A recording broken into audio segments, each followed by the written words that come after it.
cepat. Bagaimana kalau Cahaya mencoba sekali lagi? Tanya Beng Liong. Silakan, sampai 100 kali pun aku bersedia. Hahaha, jika tersenyum saja sudah menjijikkan. Bagaimana jika ia tertawa? Kau akan merasa takut badanmu menjadi kotor karena mendengar suara tawanya. Awas serangan. Kali ini Beng Liong bergerak jauh lebih cepat lagi. Telapaknya yang berwarna kuning keemasan menghujam dada Ho Taiwa sekali lagi. Tuk, hanya suara kecil saja, bagaikan sentuhan sahabat kepada sahabat. Tapi suara kecil itu datang berbarengan dengan tamparan dan gamparan tangan Beng Liong ke wajah Ho Taiwa. Tamparan dan gamparan biasa, tanpa sinkang dan tenaga dalam. Ho Taiwa tak mampu menyerap tenaga lawan, karena lawan tidak menggunakan tenaga dalam, hanya tamparan dan gamparan biasa. Kata tamparan dan gamparan biasa sepertinya terlalu merendahkan. Karena Beng Liong melakukan tamparan dan gamparan itu dengan ginkangnya yang luar biasa, sehingga kecepatannya tak mampu dihindari oleh Ho Taiwa. Menerima gamparan itu Ho Taiwa kewalahan. Bergerak secepat apapun ia tak mampu menghindar atau menangkis serangan Beng Liong. Bahkan separuh kecepatan Beng Liong saja tak mampu diimbanginya. Pipinya bengkak, hidungnya berdarah, bibirnya pecah. Karena tidak tega, Beng Liong berhenti. Orang ini ternyata hampir tidak punya tenaga dalam sekali. Bagaimana mungkin ia bisa bertahan di dunia Kamou dengan mengandalkan ilmu menghisap matahari tiruan? Ya tentu saja. Ia tidak menyerap tenaga orang. Ia hanya menyalurkannya saja entah kemana. Mungkin ke tanah, mungkin juga ke udara, kemana saja. Tapi Ho Taiwa tidak mampu menyalurkan dan menggunakan tenaga itu untuk dipakai sebagai tenaganya sendiri. Dalam serangan keduanya tadi, Beng Liong telah memahami hal ini. Ketika ia melihat batu karang, kerikil, dan debu berterbangan di belakang Ho Taiwa.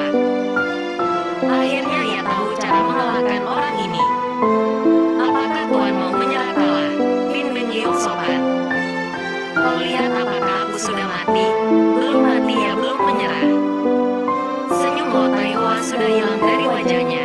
Berganti garis-garis geram yang menggambarkan benci dan duka yang berbaur menjadi satu. Beng Liong tersenyum kecewa. Tapi ada banyak orang di dunia ini memang harus diajar dulu baru mengerti. Ia bergerak melesat dalam kecepatan yang sungguh mengagumkan, dan tak perlu menunggu terlalu lama untuk menyaksikan Ho Taiwa ditempelin sampai wajahnya biru membengkak. Puluhan tamparan menerpa wajah Ho Taiwa tanpa ia bisa menghindar. Bahkan untuk berkedip pun ia tidak sempat. Hingga ia akhirnya kewalahan dan berkata, "Aku menyerah." Semua orang bernapas lega. Beng Liong lebih lega lagi. Manusia seperti Ho Taiwa ini memang seringkali merepotkan. Beng Liong lolos. Begitu teriak ketua pengurus pertandingan. Pendekar muda harapan Butok Pai lalu kembali ke tempat duduknya. Kao Cheng Lun menyambutnya memberi selamat. Selamat Liongko. Terima kasih Lunli. Kembali Beng Liong menggunakan kesempatan waktu ini untuk memperhatikan puluhan pertandingan yang sedang terjadi. Debu berterbangan diiringi suara pertarungan yang menggema. Serasa semua orang yang bertanding telah mengerahkan jiwa raganya untuk memenangkan pertarungan ini. Tinggal 3 pertandingan lagi Beng Liong akan SMP di pertarungan tahap akhir. Ia bersemedi mengumpulkan tenaga baru untuk menggantikan tenaga yang tadi sempat hilang saat melawan Ho Taiwa. Pada pertandingan ketiga ini, lawannya adalah seorang setengah baya bernama Lem Hantu. Beng Ling pernah mendengar tentang orang ini, seorang tokek kosen, sakti, yang namanya cukup terkenal di kalangan bulim. Ia termasuk golongan lurus, banyak perbuatan gagal yang pernah dilakukannya sehingga ia cukup disegani juga. Ia tidak terlalu tinggi dan tidak terlalu pendek. Rambutnya lebat dan memiliki beberapa lembaran putih yang membuatnya terlihat lebih gagah. Kumis tebalnya membuat penampilannya terkesan garang. Salam, Beng Liong menjura memberi hormat. Tidak perlu sungkan, Lem Hantu pun menjura. Pertandingan dimulai. Lem Hantu bergerak duluan. Ilmu silatnya meniru gerakan monyet. Ah, ilmu monyet sakti, Beng Liong bergumam kagum. Ilmu monyet sakti ini membutuhkan kelincahan dan kecepatan, cocok untuk digunakan oleh orang yang bentuk tubuhnya seperti lem hantu. Pria separuh baya itu bergerak cepat, serangan yang menyusur tanah. Ia mengincar bagian kaki Beng Liong. Melihat ini Beng Liong mundur dengan cepat pula.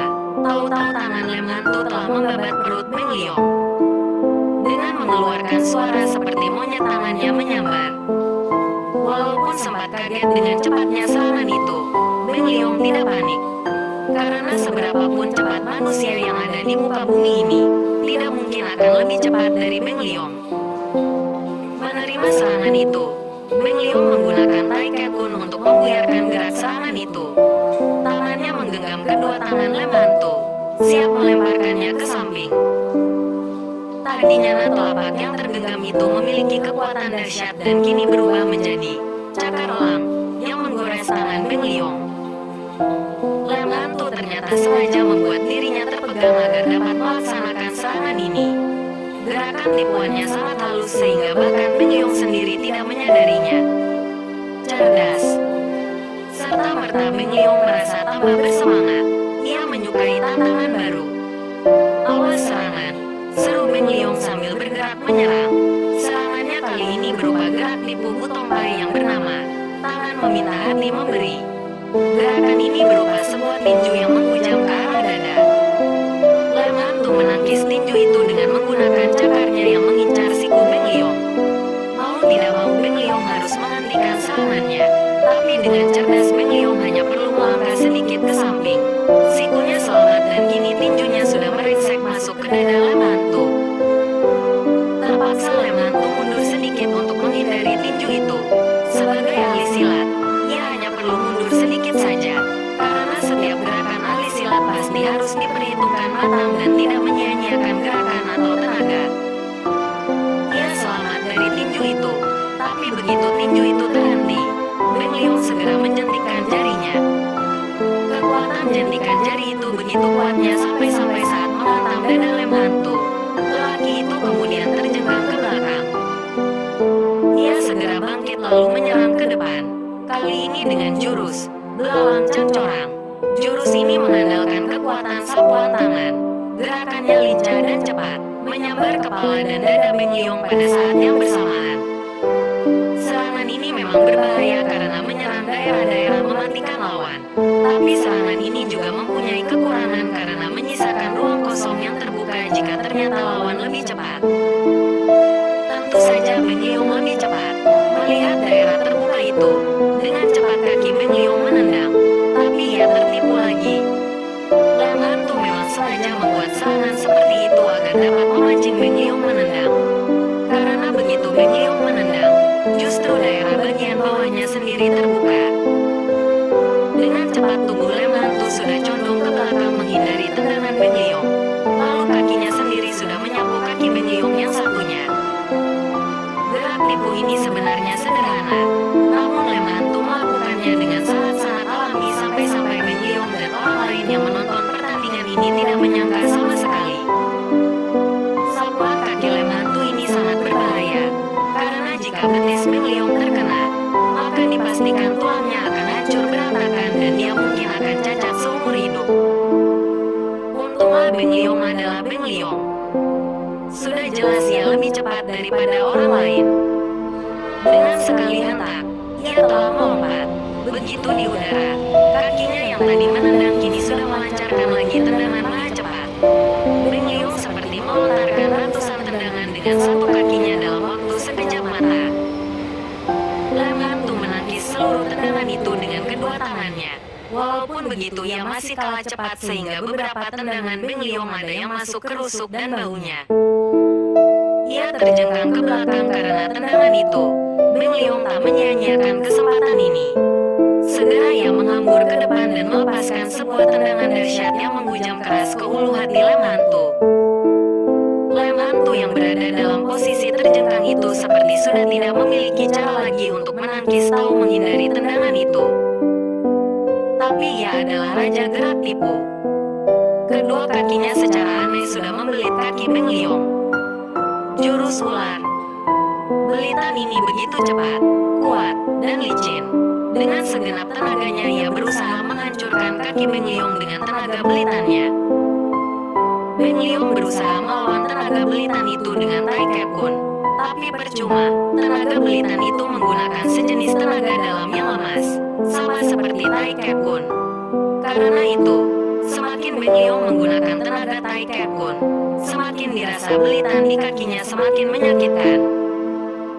Sadar akan keadaan ini, Beng Liong menggunakan tapak matahari menyinari bumi. Tapak tangannya berubah berwarna kuning keemasan dan menghujam ke perut Lem Hantu. Tak disangka, serangan Beng Liong ini pun gagal, karena tiba-tiba kedua tangannya pun sudah terbelit tangan Lem Hantu yang menggunakan jurus ularnya.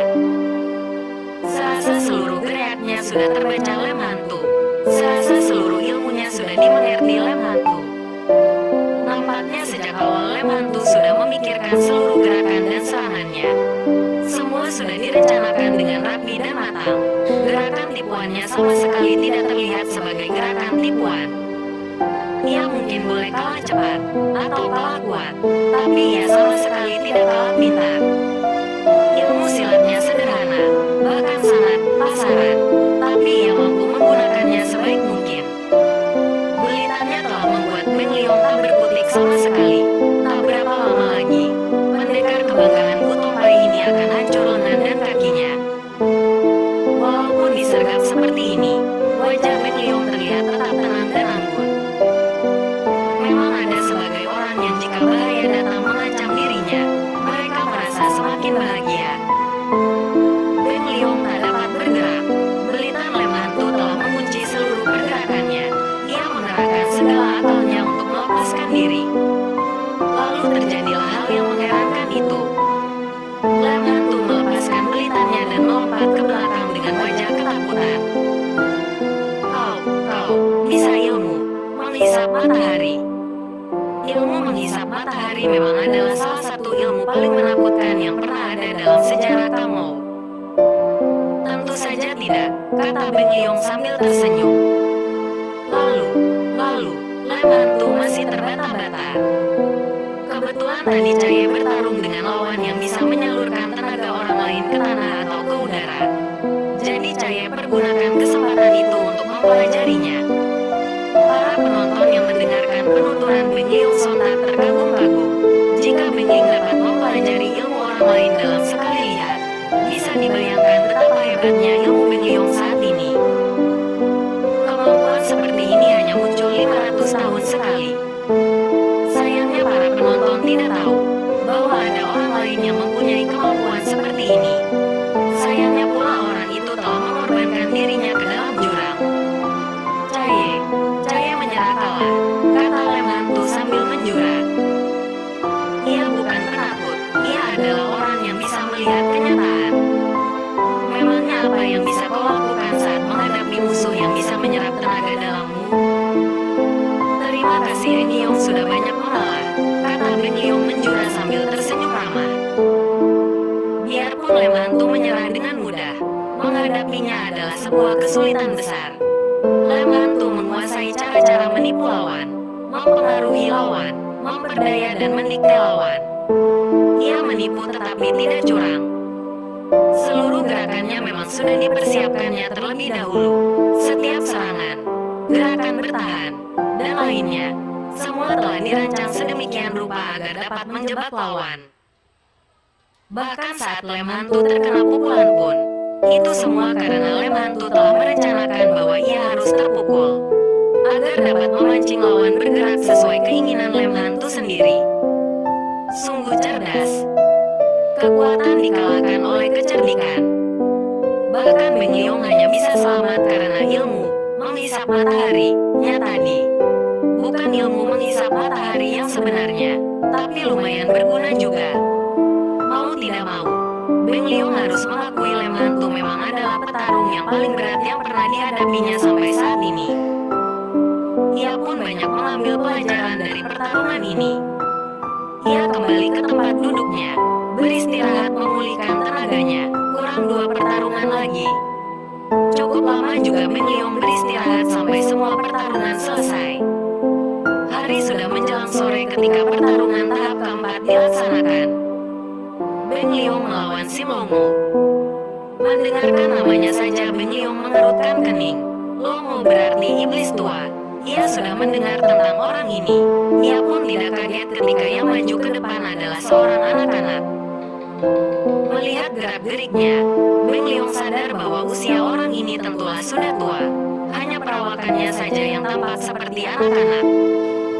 Walaupun seperti anak-anak, wajahnya bengis dan menggambarkan kekejaman. Tidak salah namanya adalah Longo. Jadi ini pendekar Butong Pai yang terkenal itu. Ia bicara sambil mulutnya mencibir. Salam, Beng Liong menjura. Sim Longo tidak balas menjura, malah langsung bergerak menyerang. Pukulan jarak jauh yang bernama Swat Lo Jiang. Pukulan salju iblis. Hawa dingin yang terpancar keluar dari pukulan itu sangat dahsyat. Beng Liong tidak menangisnya karena ia tahu tangannya bisa beku terkena hawa pukulan itu. Swat Lo Jiang ini kabarnya adalah ilmu baru yang diciptakan dari ilmu kuno zaman dulu yang menggunakan hawa dingin sebagai kekuatannya. Ilmu kuno itu dulu bahkan sempat melukai salah seorang murid Butong Pai yang paling terkenal. Beng Liong lupa siapa namanya, tapi Beng Liong tidak lupa tentang betapa dahsyatnya pukulan itu. Oleh sebab itu ia berhati-hati dan tidak mau ceroboh. Zaman dahulu, murid Butong Pai yang terluka itu kemudian berhasil menguasai ilmu mahasakti yang mampu mengalahkan ilmu pukulan salju itu. Sayangnya murid Butong Pai itu tidak menurunkan ilmu mahasakti itu kepada orang lain. Ia menghilang begitu saja. Jadi bagaimana Beng Liong menghadapi ilmu pukulan salju iblis ini? Ia hanya bisa menghindar. Menggunakan ginkannya yang tiada bandingannya itu menghindar ke sana kemari. Pukulan Sim Longo datang bertubi-tubi. Hawa dingin bertebaran dari tangannya. Dengan santainya ia memukul dan melontarkan hawa dingin itu seperti anak kecil yang bermain lempar batu. Beng Liong berusaha keras untuk menghindar. Tidak ada satu celah sedikit pun baginya untuk maju mendekat. Tidak ada kesempatan sedikit pun baginya untuk melepaskan serangan. Ia hanya bisa menggunakan kelincahan tubuhnya untuk menghindar. Entah berapa ratus pukulan yang dihindarinya, entah berapa ratus salto dan gerakan indah yang dilakukannya untuk menghindari pukulan ganas ini. Sim Longo hanya tersenyum sambil melontarkan pukulan jarak jauhnya itu. Baginya ini seperti permainan anak-anak. Teruslah menghindar, saat tenagamu melemah. Saat itu pukulanku membuatmu jadi patung es.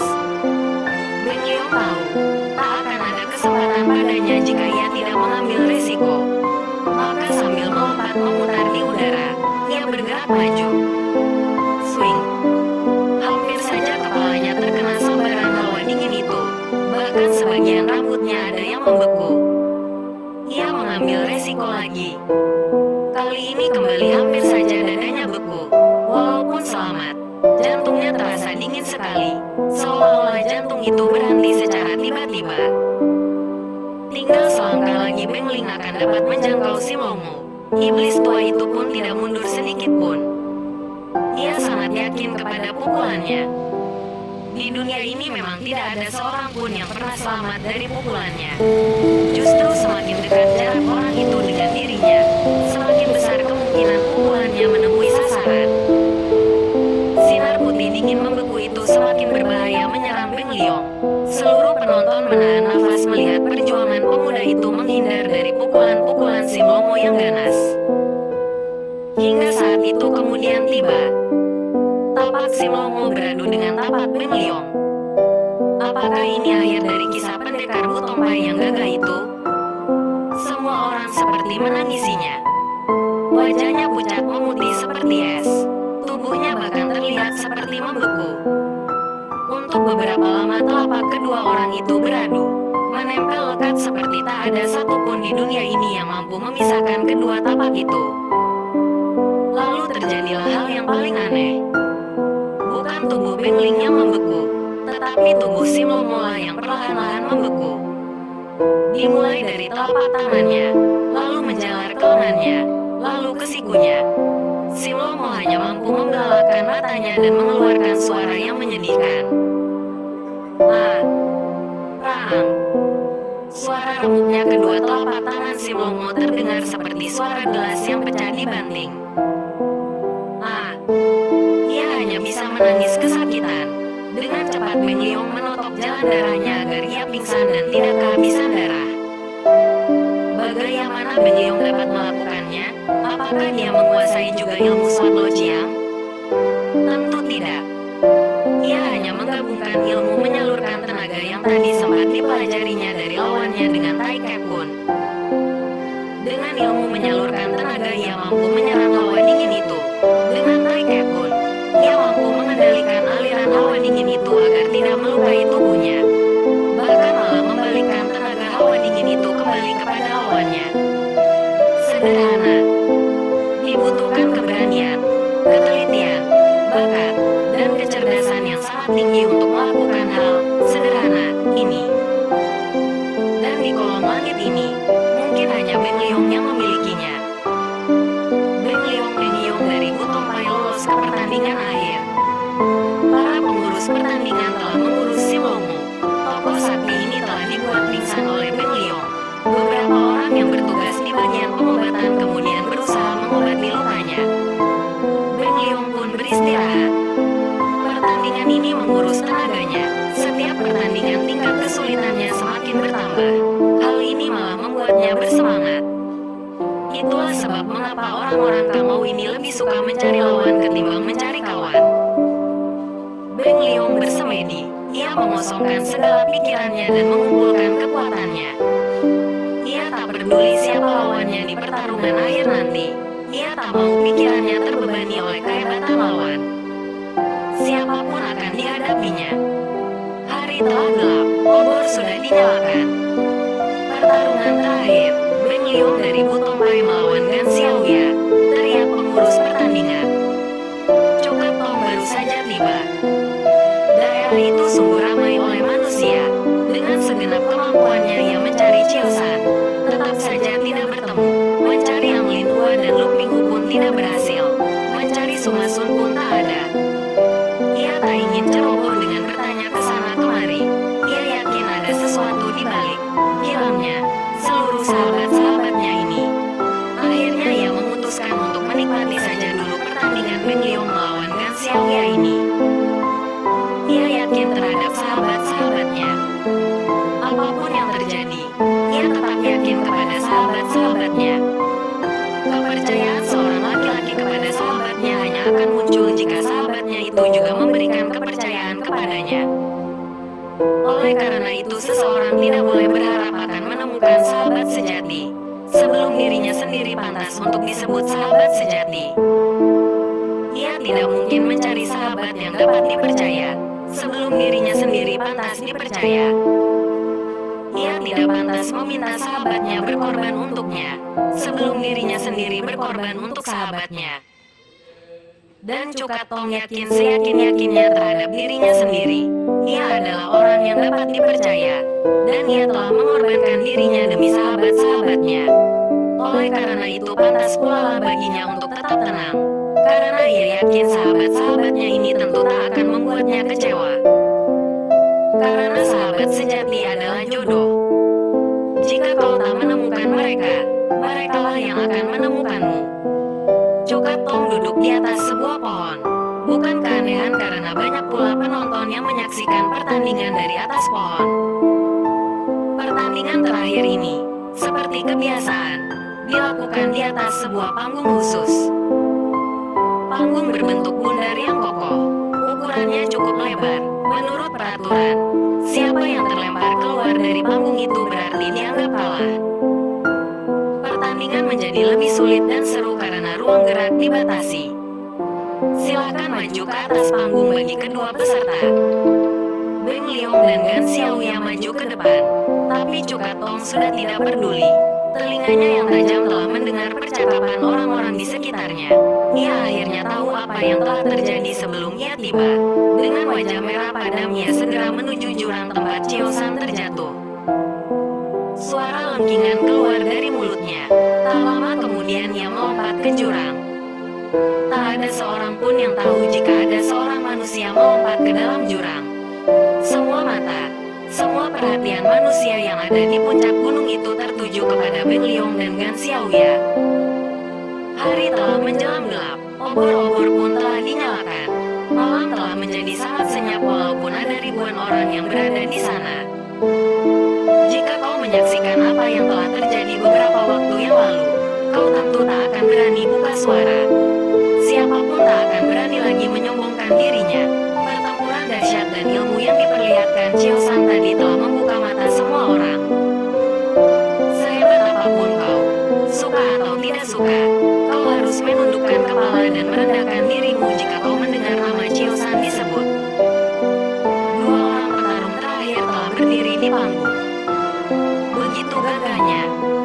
Kedua orang ini sama-sama tampan, sama-sama hebat, sama-sama mengagumkan. Yang satu datang dari perguruan silat utama Bulim, yang satu unik dan penuh rahasia. Mereka saling menjura. Beng Liong, Bu Tongpai, kata pemuda gagah ini menjura sambil sedikit tersenyum. Caye Sigan, kata si pemuda unik berbaju merah. Mulai, teriak ketua pertandingan. Kedua orang itu tidak bergerak. Semua orang yang menonton menahan nafas. Seolah-olah bumi berhenti berputar dan waktu berhenti berjalan. Begitu lama. Herannya tak ada seorang pun yang berani buka. Lalu gerakan itu pun tiba. Gerakan pertama. Gerakan pembuka dalam gebrakan silat antara pendekar utama adalah gerakan yang paling berbahaya. Karena mereka tahu, kekeliruan yang secuil saja akan membawa maut. Tidak dibutuhkan penjajakan atau coba-coba atau ukur kemampuan. Perbedaan seujung kuku akan mengundang kematian. Telapak Gan Xiaoya yang berwarna merah seperti darah telah meliputi sekujur tubuh Beng Liong. Seolah-olah Beng Liong telah dikeroyok oleh puluhan orang. Siapapun yang menonton pun tahu, gerakan Gan Xiaoya tidak kalah cepat dari gerakan Xiao San. Begitu banyak orang yang mengagumkan di dunia ini. Mereka pun masih muda usia pula. Beng Liong menghadapi serangan itu dengan tenang dan berani. Setiap tapak itu diterimanya dengan tapak pula. Gerakannya lembut dan menghanyutkan. Tai Ke pun memang selalu membawa kejutan. Dan kejutan yang terbesar adalah Beng Liong pun tidak kalah cepat dari Gan Xiaoya. Memang kalau mau jujur, Beng Liong tidak kalah cepat dari siapapun di muka bumi ini. Karena Beng Liong adalah Beng Liong. Tapak berwarna merah darah itu terpunahkan seluruhnya. Beng Liong pun melakukan serangan balasan. Sebuah gerakan sederhana. Kakinya entah datang dari mana seolah menyusup ke dalam kurungan telapak Gan Xiaoya. Bukan ilmu sakti maha dahsyat yang ia pertunjukkan. Hanya sebuah gerakan menendang sederhana yang ringan. Tapi ketepatan dan kecepatannya mengalahkan apapun yang paling cepat dan paling tepat di kolong langit ini. Gan Xiaoya tidak panik menerima serangan itu. Ia berkelit dengan cepat. Bahkan gerakan berkelitnya itu pun sudah melahirkan tendangan yang sama persis kecepatan dan ketepatannya dengan tendangan Beng Liong tadi. Sejenak Beng Liong terperangah. Gan Xiaoya mempunyai kemampuan untuk meniru jurus orang lain dalam sekali lihat. Ini memang bukan hal yang sangat mengagumkan, karena banyak orang yang juga memiliki kemampuan seperti ini. Tapi jika bisa melakukannya sesempurna dan sedahsyat aslinya, maka tidak sembarang orang yang mampu. Tendangan ini mengarah ke dagu Beng Liong. Dengan tangannya ia menutup gerakan kakinya itu dengan sebuah gerakan memutar. Tubuh Gan Xiaoya pun oleng dan ia kehilangan keseimbangan. Melihat lubang kosong itu Beng Liong tidak terburu-buru menyerang. Dan ia benar, lubang kosong itu hanya pancingan agar ia menggunakan kakinya untuk menyepak. Jika ia melakukannya kakinya pasti akan tertangkap. Gan Xiaoya berjumpalitan di udara sambil kedua tangannya mengeluarkan lagi serangan telapak yang lebih dahsyat. Suara menggelegar bagai raungan naga keluar dari telapak tangannya, beriringan dengan kilatan cahaya merah yang seolah-olah menghujam tubuh Beng Liong. Pemuda Bu Tongpai itu segera mencelat ke belakang menghindari hujaman sinar dahsyat itu. Sinar itu menghancurkan lantai panggung yang terbuat dari bebatuan karang. Jurus apa itu? Telapak tangan Gan Xiaoya bersinar merah menyala. Ia berdiri dengan sebuah kuda-kuda yang sudah tidak asing lagi.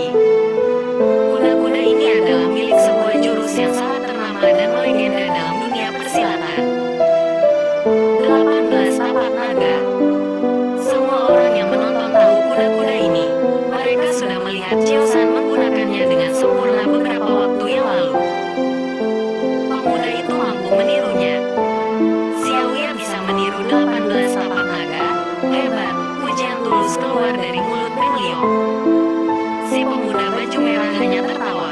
Keluarganya yang sejak tadi menyemangatinya kini semakin bersemangat mendukungnya. "Hayo, hajar dia, hajar dia." Beng Liong berdiri dengan tenang. Gan Xiaoya pun tenang-tenang saja, malahan bibirnya tak berhenti tersenyum. "Kita coba lagi, Beng Liong," tanyanya. "Boleh." Tubuh Gan Xiaoya lalu melayang tinggi di angkasa. Dari telapak tangannya yang semerah darah itu keluar cahaya merah menyilaukan yang meliuk-liuk bagaikan naga mengamuk. Suaranya benar-benar bagaikan teriakan naga yang mengamuk. Tenaga dalam ini bergerak dalam bentuk liukan yang membingungkan lalu menghujam ke arah Beng Liong. Beng Liong tidak melompat, ia memperkuat kuda-kudanya dengan langkah lembut, langkah yang amat terkenal. Dengan kedua tangannya ia menerima kilauan cahaya merah itu. Ia bergerak seperti orang menerima. Cahaya merah itu seperti berputar-putar di lengannya yang bergerak anggun. Lalu ia memutar tubuhnya dan mengentarkan kakinya. Cahaya merah itu lalu bergerak dengan amat dahsyat menyerang pemiliknya sendiri. Gan Xiaoya yang masih berada di udara tidak panik. Sekali lagi ia menghujamkan tangannya. Cahaya merah yang meliuk-liuk itu buyar seluruhnya, menimbulkan suara gelegar yang menggetarkan jantung. Tai Kekun memang hebat, pujinya. Tapak naga milik Xiaoya pun hebat. Apa nama jurus ini? Mereka masih bisa bertanya jawab seperti dua sahabat yang lama tak berjumpa. Gan Xiaoya tersenyum. "Ah, Beng Liong sudah menebak kalau Caye bukan sekedar meniru orang saja ya." Beng Liong mengangguk. Dahulu ratusan tahun yang lalu, nama jurus ini adalah 28 tapak naga. Leluhur Xiao Hong, Xiao Feng dalam cerita demi Gods and Semi-Devils karya Jin Yung, meringkasnya menjadi 18. Yang sisa terbuang 10 inilah yang kuwarisi sekarang. Hebat. Tak ada seorang pun di sana yang menyangka kalau hal demikian pernah ada. Sejarah jurus ini begitu melegenda. Namun tak seorang pun yang mengira bahwa 10 jurus yang terbuang itu masih terpelihara sampai sekarang. Tentu pertanyaan yang timbul di benak orang-orang Kamou adalah di mana ia mempelajarinya? Siapa yang mengajarkannya? Tentu pula rahasia itu tak akan terjawab, karena satu-satunya yang tahu rahasianya cuma keluarga ini, dan ditilik dari sifat mereka yang aneh. Sampai dunia kiamat pun mereka pasti tak akan buka mulut. Dalam hati Beng Liong semakin tertarik mengetahui rahasia keluarga aneh ini. Ada begitu banyak pertanyaan dan keanehan. Siapa mereka? Mengapa mereka baru muncul sekarang? Apa tujuan mereka mengikuti perebutan Bulim Bengcu ini? Mari Beng Liong, kita coba lagi. Lihat ilmu mana yang paling dahsyat. Silakan Xiaoya. Gan Xiaoya lalu mengembangkan tangannya ke samping. Cahaya merah keluar dari ujung telapaknya lalu berputar-putar seperti naga yang menggelayut kepada lengannya. Sepanjang hidupnya, baru kali ini Beng Liong menyaksikan orang yang benar-benar menguasai tenaganya sendiri dan mengubah tenaga itu menjadi cahaya. Dapat dibayangkan bagaimana besarnya tenaga itu. Dan bagaimana hebatnya pula kemampuan orang yang melakukannya. Jurus ketiga dari 10 tapak naga. Naga meliuk dan menembus langit. Lalu ia menghujamkan telapaknya ke depan. Sinar itu pun berkelebat amat cepat, sesuai dengan nama jurus itu sendiri. Sekali lagi Beng Liong menggunakan Tai Kekun untuk menghadapinya. Entah ini Tai Kekun tingkat keberapa. Murid-murid Butombai yang masih tersisa di gunung itu pun tak pernah melihat Tai Kekun seperti ini. Beng Liong menerima cahaya naga itu, masih dengan cara yang sama saat itu menghadapi jurus kedua tadi. Begitu tangannya menerima cahaya itu, ia terperangah kaget ketika Gan Xiaoya melesat lebih cepat dari cahaya itu dan malah telah muncul pula di hadapannya. Pemuda berbaju merah itu lalu menghujamkan puluhan telapak secara beruntun. Beng Liong terperangah. Pemuda itu bergerak amat cepat dan mematikan. Tangan Beng Liong sedang sibuk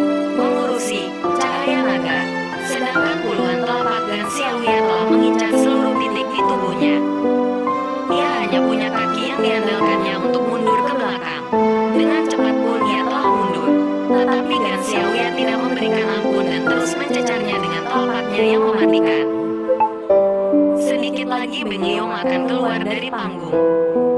Gan Xiaoya meneruskan serangannya. Mereka berdua telah berada di ujung panggung batu itu. Puluhan telapak itu berhasil dihindari Bengyong dengan cara mundur. Mundur berarti jatuh. Dan Bengyong pun jatuh keluar dari bibir panggung. Orang berteriak terhenyak. Ada pula yang menahan nafas. Gan Xiaoya tersenyum. Tapi senyumnya berubah ketika tahu-tahu tanpa diduga-duga Bengyong sudah ada di hadapannya. Dengan bahunya Bengyong mengempaskan Gan Xiaoya sampai terjengkang ke belakang. Tak cukup sampai di situ Bengyong pun ikut terbang melayang mengikuti arah terjengkangnya Gan Xiaoya. Begitu Gan Xiaoya terpelanting, telapak tangan Bengyong berhenti tepat di ujung hidung pemuda baju merah itu. Bengyong menang, teriak ketua pertandingan. Semua orang bersorak. Tentu yang tidak ikut bersorak adalah keluarga Gan, tapi mereka tetap tersenyum-senyum saja. Pertandingan bagus, silat hebat, selamat untuk Bu Lim Bengcu yang baru, kata Gan Ongya, kepala keluarga Gan. Secara jujur ia kagum dengan bagaimana Bengyong membalikkan situasi terdesak menjadi menguntungkan. Ketika Bengyong terlempar dari panggung tadi, kedua tangannya masih mengendalikan tenaga serangan Gan Xiaoya tadi. Dengan menghentakkannya ke tanah, tenaga itu menghasilkan daya lenting yang sangat kuat bagi Bengyong sehingga ia dapat kembali lagi ke panggung dan menyerang Gan Xiaoya. Selamat kepada Bu Lim Bengcu yang baru.